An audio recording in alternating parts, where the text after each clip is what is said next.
Yahoo! Donc aujourd'hui je te retrouve avec l'extrême plaisir pour une nouvelle vidéo sur la chaîne et aujourd'hui on va être sur la critique du tome 1 et du tome 2 du manga Les Fleurs du Passé. Le manga Les Fleurs du Passé est un manga qui date de 2009 au Japon et de 2013 en France pour sa première publication. Il a été publié chez les éditions Comico et récemment il a été réadapté et republié chez les éditions Naban et aujourd'hui on va parler des éditions Naban. Nous sommes sur une œuvre qui est donc en 5 tomes, 4 tomes pour la série en soi et il y a un tome bonus qui apparemment n'avait pas été publié à l'époque. Nous sommes sur un josei dans le genre drame, romance surnaturel, amour, fantôme, mort, paranormal, quotidien et triangle amoureux. L'œuvre est âge conseillé aux 14 ans et plus et c'est tout en ce qui concerne les informations sur le manga, à part que le tome 5 est sorti le 31/10/2025.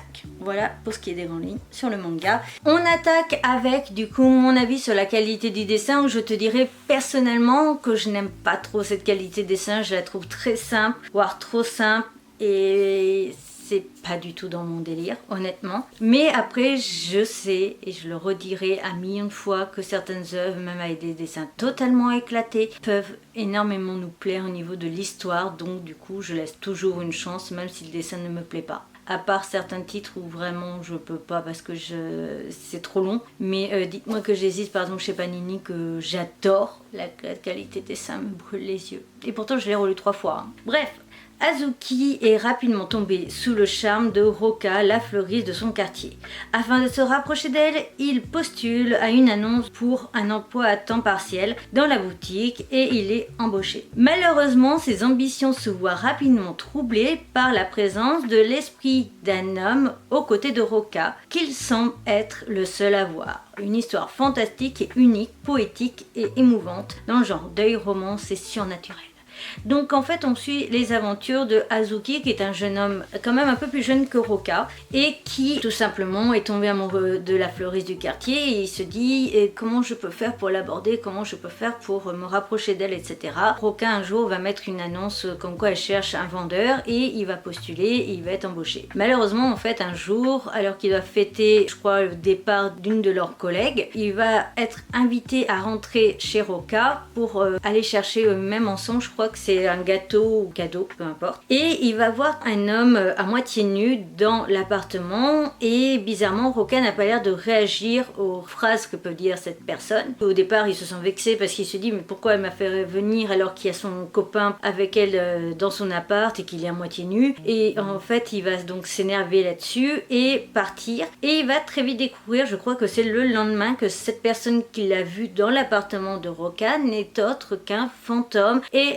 l'ex-mari de Roka. Là-dessus va du coup s'enchaîner une histoire d'amour un peu impossible car tout simplement Roka reste attachée encore à son mari défunt et c'est ça que l'on va suivre au niveau de l'histoire. Personnellement j'adorais l'idée parce que depuis bien 20 ans à peu près j'ai enchaîné les personnes qui sont mortes dans mon entourage dont je l'ai déjà dit mais les 10 personnes que j'aimais le plus au monde, il ne m'en reste plus qu'une, c'est ma maman. Entre temps il y a une personne qui a pris la place de numéro 2 mais c'est très récent et même ce n'est pas pour autant que je ne souffre pas de la mort de certaines personnes et si tu le sais aussi peut-être mais en octobre 2019 une personne que j'aimais plus que tout, la numéro 2 d'ailleurs, est morte et donc du coup depuis je ne m'en remets toujours pas. C'est toujours impossible d'avancer, d'évoluer. Pour moi, mon cœur est mort à ce moment-là. On m'a arraché le cœur et donc je suis mort à ce moment-là. Et donc, pour moi, c'est très compliqué de refaire ma vie depuis. Donc, du coup, j'avais très envie de lire cette œuvre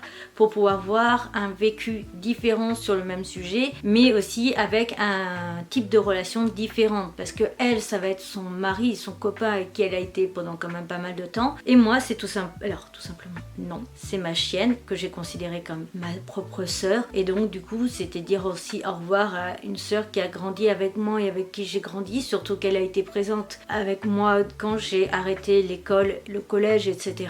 Et donc elle a été au moment clé de ma vie. Pour moi déjà c'est très compliqué de m'en remettre et je m'en remets toujours pas malgré les années, donc j'avais très envie en fait de découvrir la vie de Roka avec cette histoire de fantôme qui n'est même pas parti réellement, il est toujours là, son ex-mari est toujours autour d'elle, à la protéger, à observer ses journées, etc. Et donc c'était une œuvre qui m'intéressait énormément. Pourquoi je t'ai présenté les 2 premiers tomes, je pense que tu t'en doutes, c'est que j'ai tout simplement abandonné ma lecture en cours de route. Je trouve que l'histoire est un peu trop molle pour moi et qu'il se passe pas des tonnes de choses pour ces 2 premiers volumes. Alors, on est aussi d'accord que forcément, se remettre d'un décès comme ça, je suis le premier à le dire, que ça ne se fait pas ultra rapidement et que c'est pas un truc qui va être réglé en 2-3 semaines juste parce que en fait elle va comprendre que Azuki est amoureux d'elle. Loin de là, parce que accepter la mort de quelqu'un qu'on a aimé avant, c'est très compliqué. Même moi, du coup, je te l'ai dit, c'est un chien à tes yeux qui est mort, mais pour moi, c'est ma propre sœur. Et depuis, on a donc Pika qui est ma nouvelle chienne. Et ben, ce n'est pas pour autant que je l'aime réellement. J'ai des interactions avec elle, je lui donne de l'affection, mais personnellement, je ne ressens pas le mot et l'émotion amour envers elle. Je l'apprécie, je fais ce que j'ai à faire en tant qu'humain / maître, je la nourris, je m'en occupe, on la balade, mes parents s'en occupent aussi, elle dort sur moi le soir, elle a des bisous, elle a des câlins autant qu'elle en veut, etc. Elle me sert aussi plus ou moins de chien d'assistance, mais plutôt on va dire de chien de... comment on appelle ça? C'est un soutien émotionnel pour moi, mais ce n'est pas pour autant que je l'aime, ou que je l'aime en tout cas comme j'ai pu aimer par exemple Pandy. Voilà. Et donc c'est ça que j'avais envie de voir justement un nouvel amour pour Roka. Comment elle va arriver à aimer une nouvelle personne alors qu'elle a perdu quelqu'un avant. Et personnellement, bah, je te dirais juste que j'arrête la série parce que finalement elle ne correspond pas totalement à ce que j'avais envie de lire. L'histoire est là, le scénario est là, mais je trouve qu'il manque un truc pour que ça m'emballe à moi personnellement et pour que je l'apprécie. Après, est-ce que c'est pas aussi mon corps, mon cerveau qui essaye de me protéger par rapport à tout ça? C'est possible aussi, mais je ne saurais pas te dire plus de l'explication du pourquoi du comment du coup, mais en tout cas, je n'irai pas plus loin que ces 2 premiers tomes et je suis très contente que du coup la librairie où je suis allée l'autre jour n'avait pas les tomes 3 et 4 parce que je comptais les acheter avant d'avoir fini de lire le tome 2 et pour avoir fini le tome 2, je peux te dire que non, je n'irai pas plus loin que ça. Voilà. Mais en tout cas, très belle œuvre et très beau sujet de présenter et présenter d'une très très bonne façon, je peux te le garantir. On termine cette vidéo avec mon avis sur les couvertures et on va t'afficher du coup les 3 autres qui manquent. Je trouve qu'elles sont toutes dans le même thème, dans le même ton, dans le même apparence esthétique. Et regarde par exemple pour le tome 1 et 2, ce que j'adore vraiment c'est qu'on va avoir le personnage clé fondu voire noyé en fait dans les plantes, ce qui est tout à fait logique étant donné qu'on est avec des fleuristes et donc je trouve ça très très beau. Ce que j'aime aussi énormément à l'arrière c'est qu'on va nous mettre en avant une illustration de 2 personnages à chaque fois et c'est quelque chose de très sympa et de très agréable et je trouve que ça colle parfaitement. D'ailleurs là tu pourras voir qu'on est sur des fleurs notamment principalement jaunes, sachant que la couverture est jaune et là on est sur des tons verts et marronné et on a plus des plantes vertes et marronnées à l'arrière. Donc ça c'est quelque chose que j'ai su énormément apprécier pour l'esthétisme. Surtout qu'on restait quand même sur quelque chose d'assez similaire, même au niveau du résumé, la petite phrase clé et des mots clés. Là tu as les mots clés, la petite phrase clé ici et le résumé. Donc c'est vraiment quelque chose que j'ai su apprécier. J'adore quand il y a une harmonie globale similaire dans toutes les couvertures. Quand on enlève la jaquette, on n'a jamais trop grand chose. Bon.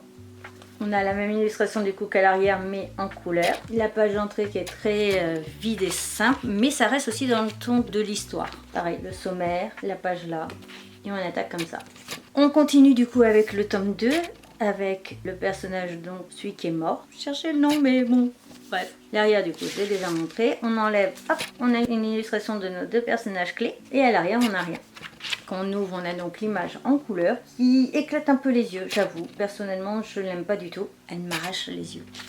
Peut-être parce que je suis autiste et donc du coup ça aide pas, parce que ce genre de choses j'aime pas spécialement. Du coup là ce que j'ai énormément aimé c'est qu'on a un résumé de ce qui s'est passé, plus des personnages. Résumé de ce qui s'est passé, les personnages clés, donc ça c'est pratique. Vraiment j'adore. Le sommaire et on attaque l'œuvre. Voilà. Et à l'arrière on a pour la fin du tome 2 des petits remerciements et des petits mots.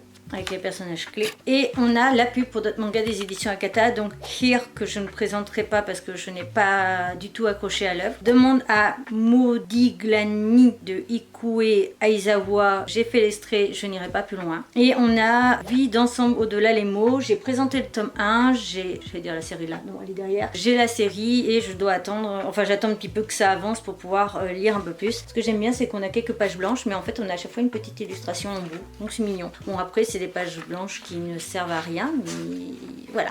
Pour ce qui est du tome 1, on est sur la fin. On a un petit chapitre bonus On a une couronne de fleurs, d'accord, je sais plus, je n'ai plus la référence en tête là de ça. La petite page de remerciement, une page pour mettre en avant le tome 3, non le tome 2 pardon, j'ai inversé les tomes donc voilà. La pub encore pour Here, Modigliani et Vide ensemble. C'est vrai que c'est les titres qui collent le plus et qui sont le plus proches au niveau genre d'histoire que les autres œuvres de Nabhan, donc je trouve ça pas plus mal qu'ils aient fait la pub que pour ces titres là. Donc voilà en ce qui concerne mon avis sur l'esthétique du manga, il est très bon mais on aurait pu faire mieux. Cette présentation des 2 premiers tomes du manga Les Fleurs du Passé est donc à présent terminée. J'espère de tout mon cœur que cette vidéo t'aura plu. Si c'est le cas, n'hésite surtout pas à me le faire savoir en likant, en commentant ou même partageant cette vidéo. N'oublie pas de t'abonner, c'est rapide, gratuit, ça me ferait extrêmement plaisir. Et ça permettra aussi de montrer aux maisons d'édition que vous êtes plusieurs à me suivre et à me faire confiance pour mes avis. On se retrouve donc bientôt pour une nouvelle aventure. Je te retrouve assez rapidement, je l'espère, pour te présenter l'auberge des saisons perdues, je crois que c'est ça. Je pense que Joy t'aura mis une image à côté. Du coup, précédente vidéo Nabhan ici, la playlist là, comme d'hab, mes réseaux sociaux, compte Vinted, etc. On se retrouve bientôt pour une nouvelle aventure et je te retrouve très vite pour la présentation de d'autres kits des éditions Nabhan. Bye bye!